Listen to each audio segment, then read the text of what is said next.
Hello, everyone, and welcome to Make It Monday. I'm Jim with Amy Sews, and today I thought I would address a problem that I know I've had in the past. And as I teach and travel with the Original Sewing Quilt Expo, I've had ladies and gentlemen actually kind of mention a similar problem they have, and I thought we'd address that today as we were working on some applique projects here in the shop.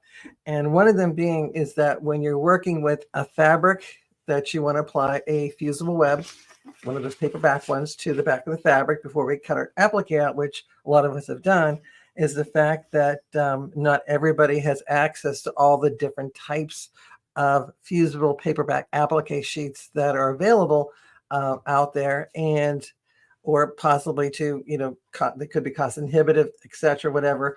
But the problem being is that there's a lot of great ones out there, but it seems like every time we go to work on our project and we get it, let's say on our work surface, and we get all the applique pieces in position, the time we go from our work surface to the ironing board, they all move and shift and drift. And sometimes even when you're using your iron and you're like ironing when you should be pressing, that they do shift. And yes, there's different applique fusible webs out there that address that issue because with their method, you can actually, let's say, peel the paper backing away when you're working with it.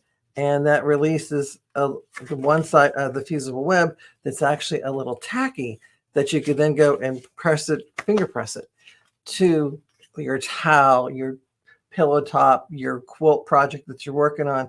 And then you can bond these applique pieces easily to your backing fabric. Then you can go ahead and do your applique of a satin stitch, filtre, whatever you want to do with it. But not everybody may have access to these types of fusible webs that, again, that once you pull away the release paper, they're now tacky on the back. So got a little trick for you, so that if by chance you run out of that one or that they're not simply available, how you can make almost like any type of fusible web tacky. So I'm going to take you to the overhead. And here I have a piece of fabric that I pre-cut. And I have my fusible web on the back side. So I'm going to go ahead and pull the release paper away. And now let's say I'll go and take a piece of fabric. And let's say I'll just use this one. And I'm just going to go ahead, and now I want to, of course, I would press that one and then put it in place. But if this one here actually has that little bit of tack to it so that it'll stay in place. But what if I have one that doesn't? And let's say I'm trying to get in a position and it doesn't want to stay from the time I lay it in place and I go to the ironing board. Well, one of the things I quite often do is I would go and take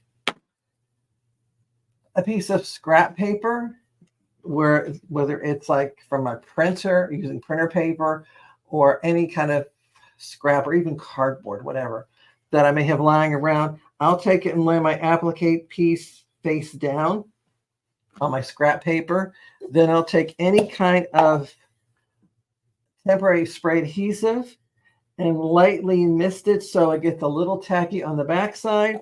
And then once I have that little tacky, I can then go ahead and remove this from my area, take my applique, and now that it's a little tacky, I can line up all my applique pieces in place. And now I can virtually make any type of iron-on fusible web tacky so that I can then take it to my ironing board without it shifting or moving and then pressing it in place. And that way it makes it a lot more easy to do my applique work. I'm not as stressed because everything's shifting.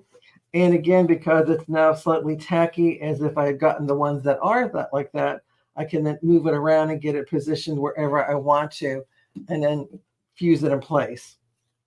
And a little extra thing I thought I'd share too with you is if you have difficulty getting your appliques in position, one of the things I did was I went and cut out my same heart shape out of a scrap of fabric.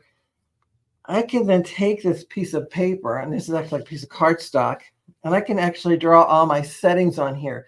Like when I was working earlier with Sharon, she was telling me how many inches from the bottom of my applique to the bottom part of the design I wanted to space this applique. Well, I can go ahead and take a pen and then write all those settings on here, maybe even mark where I want the center of my applique to be positioned, etc. Then I can use this actually as a placement guide. So then I can take this and then position it wherever I want to on that base fabric. I could then take my applique that I now have a little tacky because of the spray adhesive. I can fit it within that shape as precisely as I want to be now. I can press it in place. So whether I'm using the ones that are pressure sensitive and stickable, or the ones that I do myself with my spray adhesive. And then when I lift up my template, nothing's moved. Everything's in position. I can then go to my ironing board and press it with my iron to get a good bond.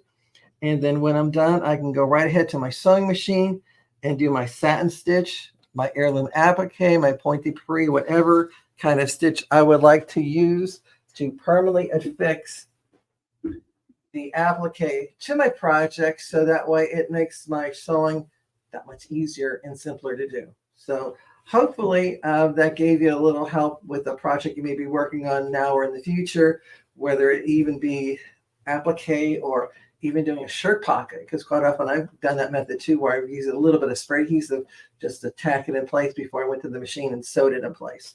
So again, thanks for watching. I hope you got some pointers with that. If you like the tip, be sure to follow us here at Amy Sews. And of course, share the love of our knowledge with your friends too out there.